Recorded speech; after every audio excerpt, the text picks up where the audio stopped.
Your horse screams beneath you, fighting the reins with a terror you've never felt from it before.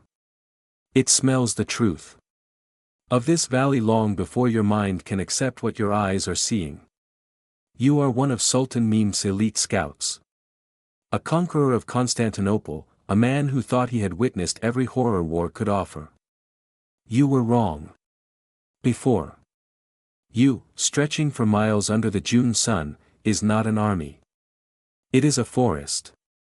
A forest of 20,000 stakes, each bearing a rotting corpse, men, women, and children. The air is a thick, unbreathable mix of decay and unnatural silence. This isn't a battlefield. It's a masterpiece of terror, a message designed to break an empire's will.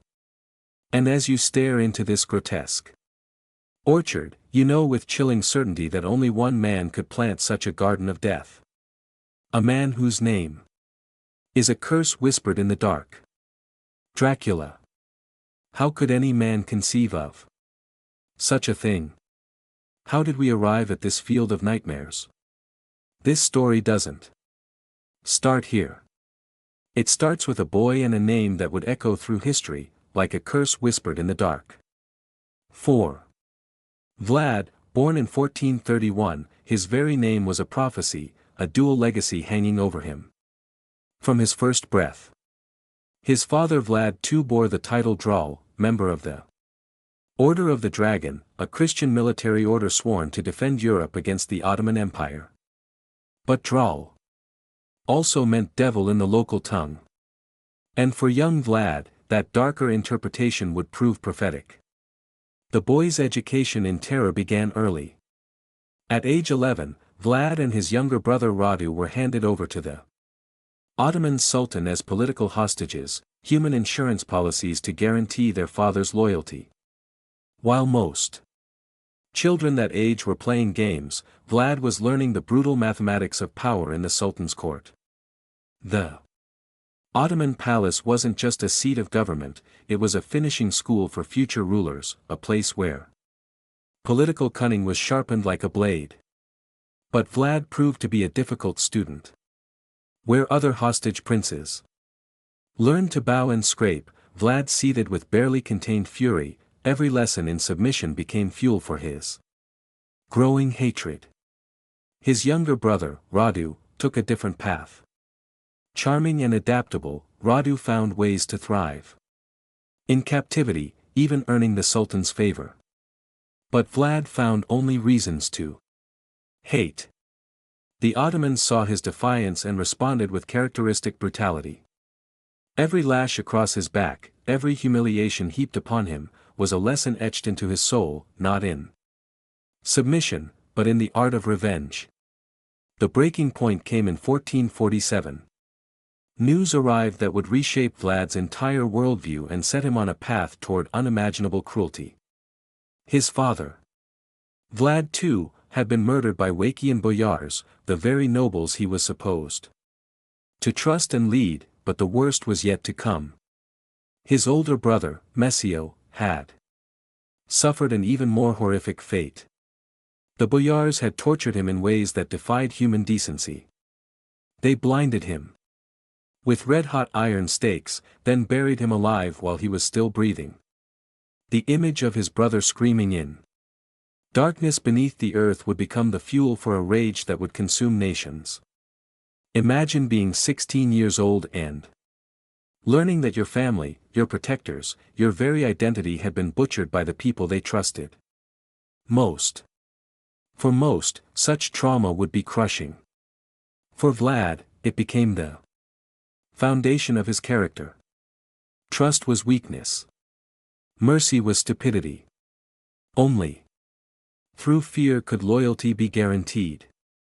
The Ottomans watched their young hostage process this devastating news.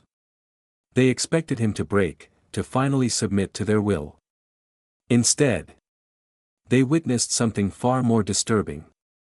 Vlad's eyes grew cold, calculating. His rage transformed from hot fury into something much more dangerous. Ice-cold determination. While Radu continued to adapt and even flourish in the Ottoman court, Vlad began planning. Not just escape, but something far more ambitious and terrifying. He studied the Ottomans' methods, their strengths, their weaknesses. He learned their language, their customs, their fears. But most importantly, he absorbed their approaches to psychological warfare. Their understanding that terror could be more powerful than any army. The other hostage princes saw him as strange, unsettling. He would sit for hours in silence, his mind working through scenarios, strategies, possibilities for revenge. His tutors found him brilliant but disturbing. A young man who seemed to view every lesson in governance as preparation for war. By 1448, when Vlad was finally released from Ottoman captivity, he had been transformed. The frightened 11-year-old boy who had arrived at the Sultan's court was gone, replaced by something harder, colder, infinitely more dangerous. His education was complete, but not in the way the Ottomans had intended. They had meant to create a loyal vassal, a puppet ruler, who would serve Ottoman interests. Instead, they had forged their most implacable enemy. Every technique they had used to break him, every method of control and intimidation they had demonstrated had been carefully catalogued in his memory. He would use their own lessons against them, but with refinements that would horrify even his former captives. His family decimated, his birthright stolen. Vlad was left with nothing but a burning obsession, revenge. But how could a teenage political pawn, his life hanging by a thread, ever hope to achieve it against such powerful enemies? He was 16.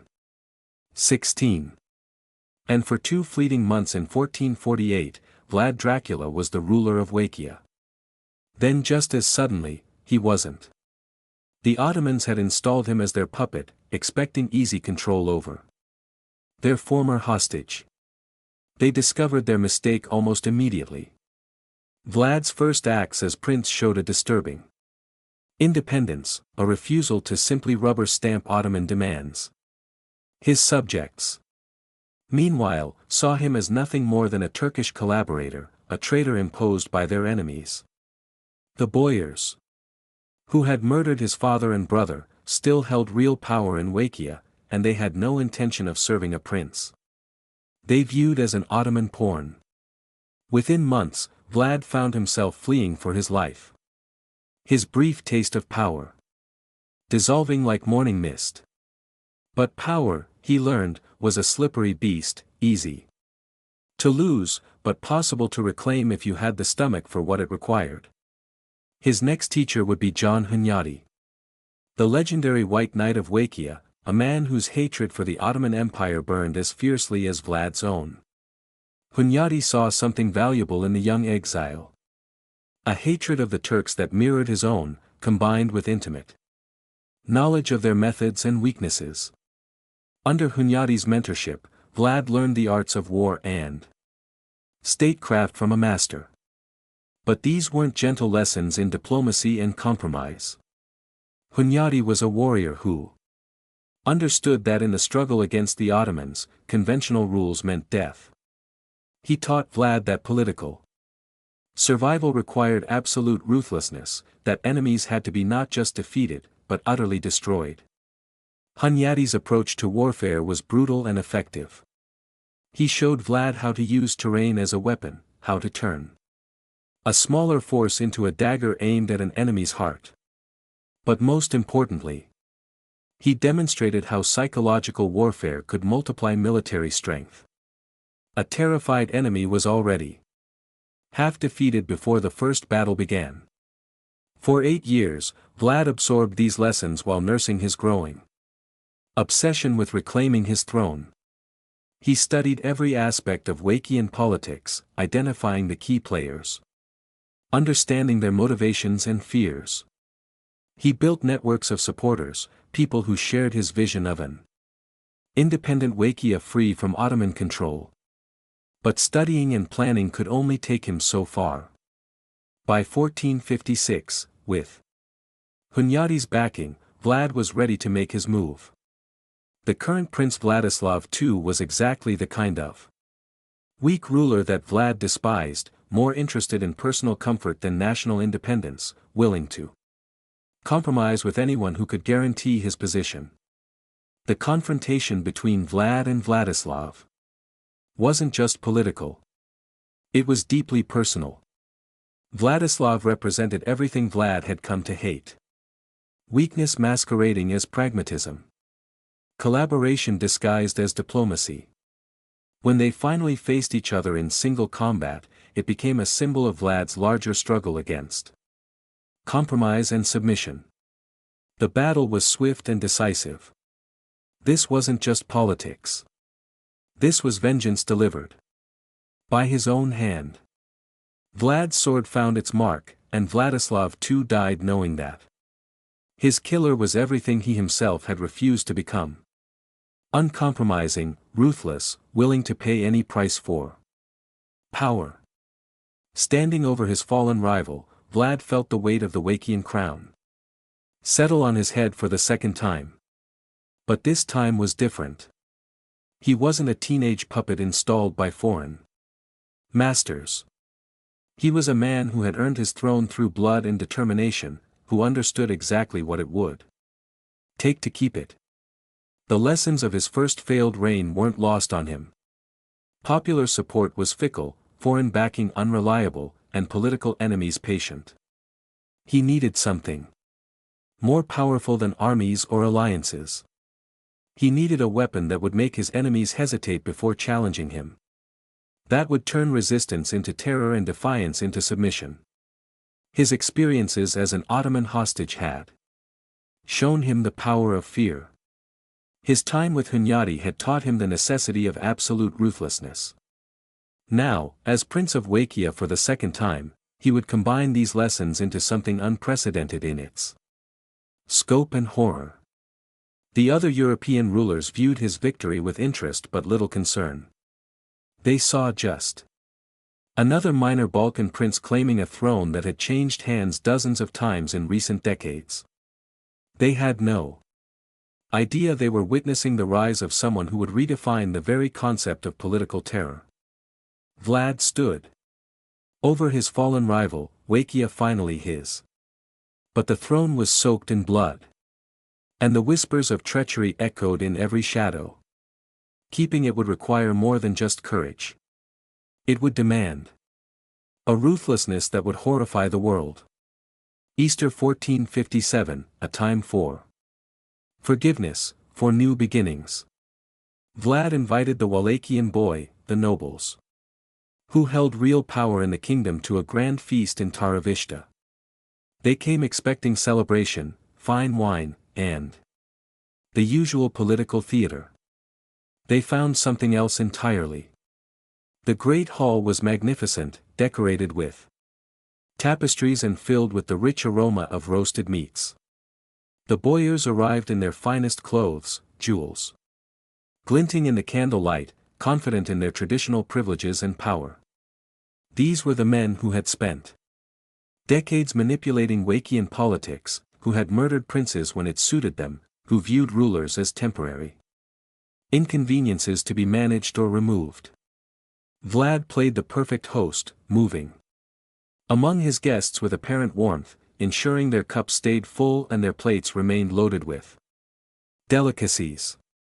But those who knew him well might have noticed something unsettling in his eyes, a cold calculation that suggested this feast had a purpose beyond simple hospitality. As the wine flowed and the conversation grew louder, Vlad called for attention. He had a question for his honored guests. He announced with a smile that didn't quite reach his eyes. It was a simple matter of historical curiosity, really. How many princes of Wachia had each of them served under during their lifetimes? The question seemed innocent enough, and the boy were happy to boast about their long experience in statecraft. Some claimed to have served under 7 different rulers, others under 10 or more. They spoke with pride about their ability to adapt, to survive the constant political upheavals that plagued Wakia. They were professionals, they implied, men who served the institution of the crown regardless of who wore it. Vlad listened to each response with apparent fascination, nodding and asking follow-up questions. But as the answers accumulated, something became clear to the more perceptive guests. This wasn't idle curiosity. This was an investigation, and they were providing evidence for their own prosecution. The room's atmosphere began to shift as the implications sank in. The laughter became forced. The conversations more stilted. Some of the older boys began to sense danger, but by then it was too late. Vlad's soldiers had quietly positioned themselves throughout the hall, blocking every exit. When Vlad finally revealed his true purpose, his voice remained conversational, almost friendly. These noble boy, he observed, had demonstrated remarkable longevity in their service to Wakia. They had served so many different rulers, survived so many political changes. Surely they must possess extraordinary wisdom about loyalty and betrayal. The trap was now fully sprung, and the boy realized they had walked willingly into their own destruction. Their very boasts about political survival had become confessions of treachery. In Vlad's worldview, shaped by the brutal murder of his father and brother, such adaptability wasn't wisdom. It was complicity in the chaos that had plagued Wakia for generations. What happened next unfolded with terrifying efficiency. The older boy, those whose experience stretched back the furthest, were seized immediately. Their screams shattered the festive atmosphere as Vlad's executioners dragged them from the hall. Outside the stakes were already prepared, sharpened and waiting. The younger nobles faced a different fate, but one equally grim. They were forced into hard labor, building roads and fortifications under brutal conditions. Those who survived the backbreaking work were eventually killed. Anyway, their usefulness exhausted. Vlad had no intention of allowing any potential threats to survive, regardless of their age or apparent loyalty. The massacre sent shock waves through Wakian society. This wasn't the random violence of a madman, but the calculated elimination of an entire power structure. In a single afternoon, Vlad had decapitated the traditional nobility, removing the class of people who had historically determined the fate of Wakian rulers. The message was seared into the consciousness of everyone who heard about the Easter feast. Traditional privileges meant nothing. Past services offered no protection. Family connections provided no immunity. Only absolute unquestioning obedience could guarantee survival in Vlad's Wakia. But the psychological impact went even deeper. By choosing Easter for his massacre, Vlad had committed an act of sacrilege that horrified Christian Europe. He had turned the holiest day of the Christian calendar into a theater of mass murder, demonstrating that his authority recognized no limits, respected no boundaries, acknowledged no higher power than his own will. The few surviving nobles understood that a new era had begun in Wakia. The old rules of political survival, flexibility, compromise, the ability to change loyalties when necessary, had become death sentences. Vlad had eliminated not just his enemies, but the very concept of legitimate opposition. The message was seared into the consciousness of Wakia. Defy Vlad and face an agonizing end. He had crushed internal dissent with horrifying precision. But his quest for order was far from over. It was about to extend into the most personal and disturbing aspects of life. Imagine living under a ruler whose moral code was as sharp and as unforgiving as an executioner's blade. In Vlad's Wakia, female chastity wasn't just a virtue. It was a matter of life and horrifying prolonged death. Vlad's obsession with absolute control, extended far beyond political matters into the most intimate aspects of his subjects' lives. He had witnessed the chaos that he believed came from moral decay, and he was determined to impose his vision of purity through the most brutal means imaginable. Women accused of losing their virginity outside marriage faced punishments that defied human comprehension. The charges often came from spurned lovers, jealous rivals, or neighbors settling personal scores. Vlad's investigators showed no interest in evidence or due process. An accusation was enough. The public nature of these punishments was deliberate. He sought to control not just their bodies, but their very souls through unspeakable public degradation. The terror wasn't confined to the accused. It spread through entire communities as people witnessed what happened to those who supposedly violated Vlad's moral code. Married women suspected of adultery faced similar fates, often forced to endure additional torments designed to maximize their psychological suffering. Their alleged partners, when identified, were compelled to witness these spectacles, creating layers of trauma that rippled through families and communities.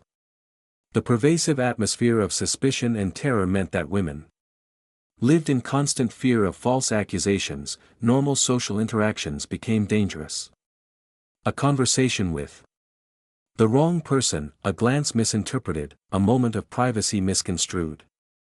Any of these could lead to charges that meant certain death. For Vlad, this wasn't random cruelty, but a systematic approach to social engineering.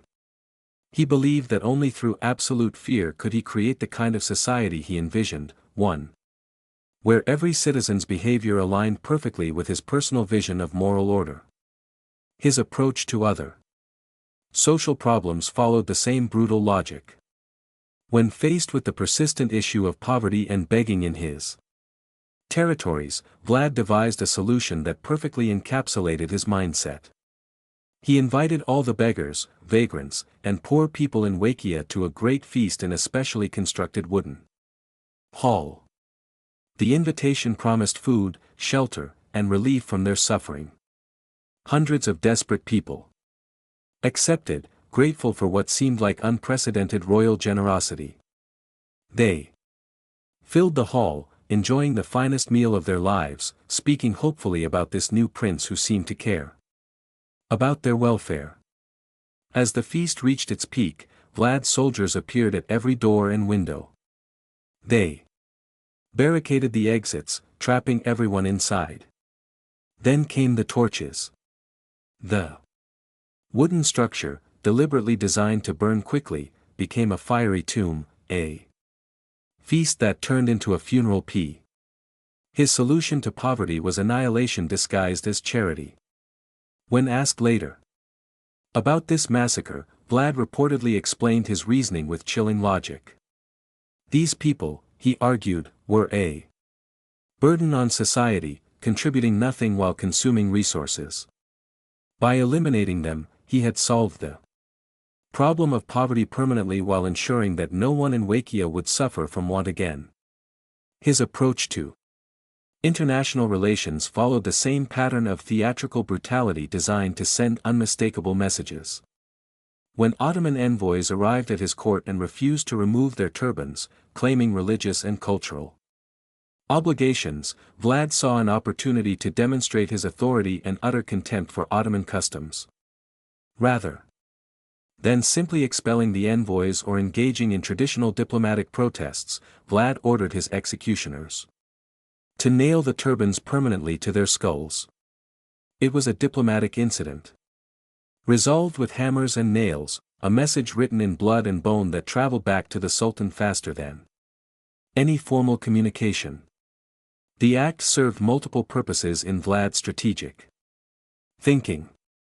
It demonstrated his absolute refusal to acknowledge Ottoman authority, even in matters of diplomatic protocol.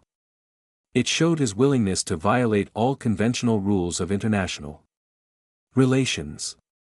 Most importantly, it established him as someone whose responses to perceived slights were so disproportionate and brutal that potential enemies had to recalculate the costs of crossing him. These weren't isolated incidents, but part of a comprehensive system of governance through terror.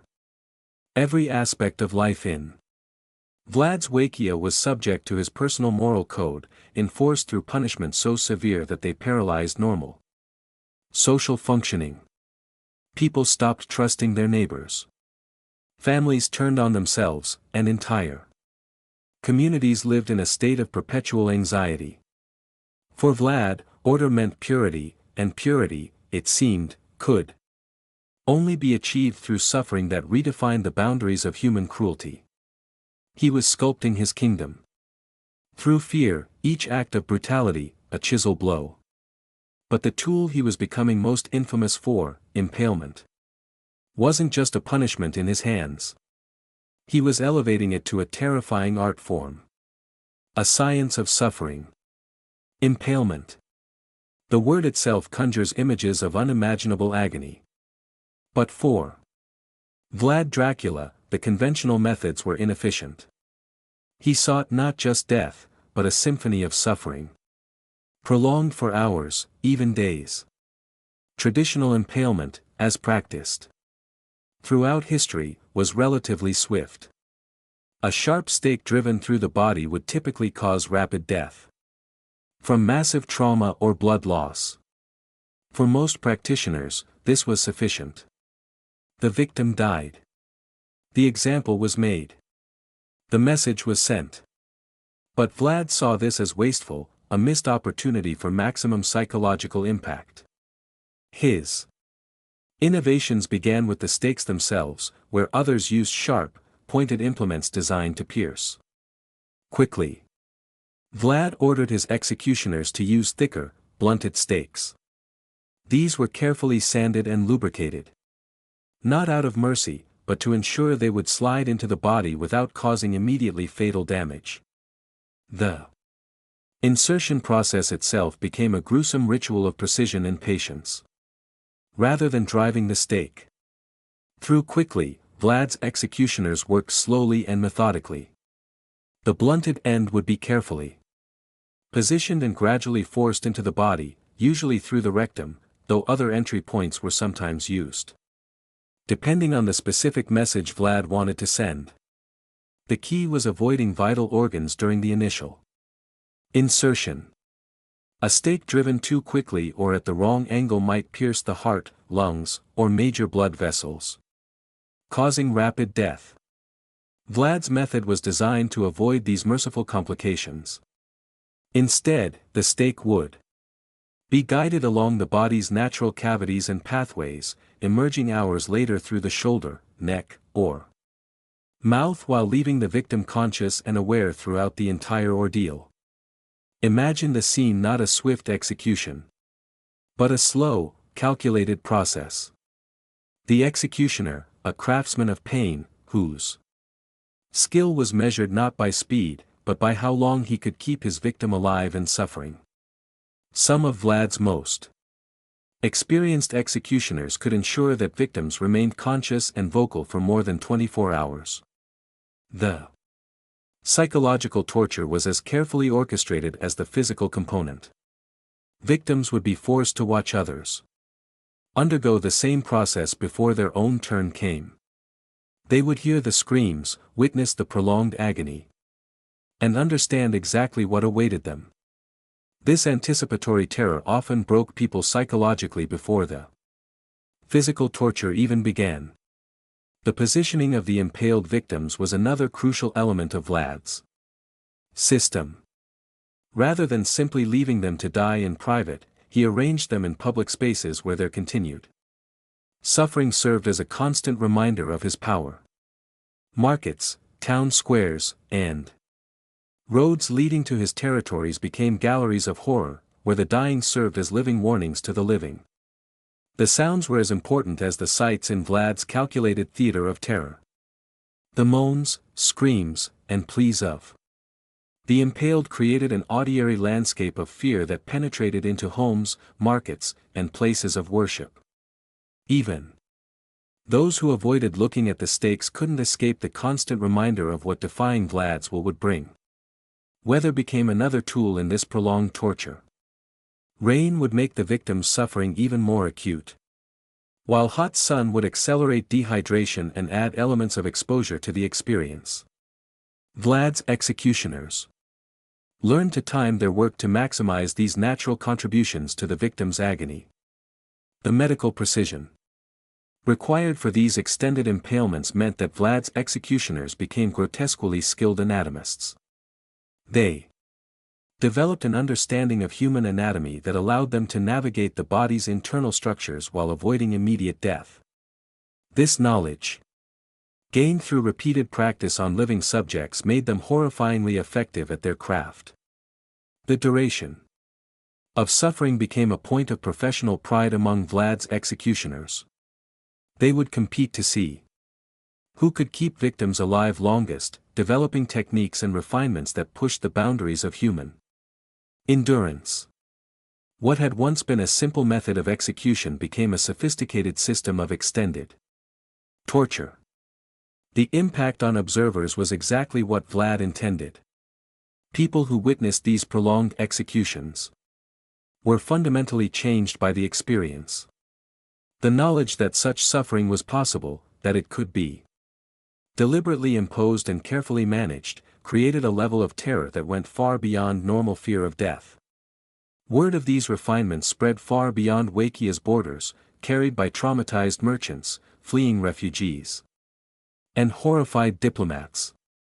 The mere mention of Vlad's name began to evoke not just fear of military defeat, but terror of unimaginable personal suffering that could last for days. The key was to miss the vital organs, to keep the victim alive, conscious for as long as inhumanly possible, turning death itself into a weapon of psychological warfare. Vlad had taken a brutal punishment and made it his terrifying signature, a method so horrific it paralyzed his enemies with fear. But where did this monstrous practice originate? Was he a singular monster, or was he merely the most infamous student of a long, dark human tradition? Believe it or not, Vlad Dracula didn't invent impalement. Not even close. This particular brand of human cruelty has roots stretching back to the very dawn of civilization. Our journey into this dark history begins in Babylon around 1700 BC, where humanity's first written legal code included detailed instructions for this horrific punishment. The Code of Hammurabi carved into stone pillars throughout the Babylonian Empire specified impalement as the penalty for certain crimes. Law 153 prescribed this punishment for a wife who murdered her husband, though the Babylonian method was typically transversal, a stake driven horizontally through the body, causing relatively quick death compared to what would come later. But it was the Assyrians who truly elevated impalement from simple execution to psychological warfare on a massive scale. King Ashurna II, ruling in the 9th century BC, transformed impalement into a cornerstone of imperial policy. His approach was longitudinal stakes inserted through the body's length, designed to maximize suffering and create lasting terror. The Assyrians understood something crucial about human psychology. Terror was a weapon that could defeat armies before they even formed. Asha didn't just punish rebellious subjects. He advertised their suffering through detailed stone carvings that decorated his palaces. These engravings served as both historical records and threats, showing in graphic detail what happened to those who opposed Assyrian rule. The scenes carved into Assyrian palace walls depicted forests of impaled victims, their agony immortalized in stone for eternity. Visiting diplomats and potential enemies would walk through halls lined with these images, understanding without words what rebellion would cost them.